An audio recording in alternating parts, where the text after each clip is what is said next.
Well, they're the instruments many people love to hate. Bagpipes have been dividing opinion for centuries, but more recently, the instrument's fortunes have been on the decline in regional areas, with pipe bands either closing or merging.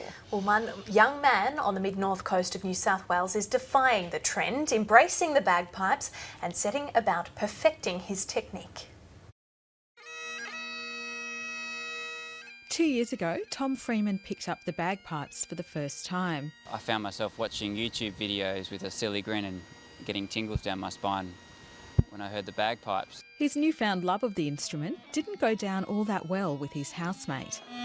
You're living with someone who's learning the bagpipes is hard work. It's very tough. You just got to bite your tongue a bit sometimes and try to block it out.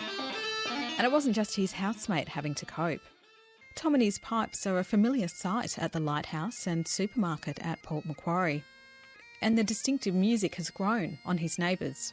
Look, initially it was pretty grating. Every Sunday he would play the same one note over and over and we'd shut all the doors. But now it's quite the opposite. We open the doors and let the music in. They say it's brought a unique sense of charm to their community. We were unpacking the kitchen, we had all the doors open and I could hear the faint sound of the pipes in the distance.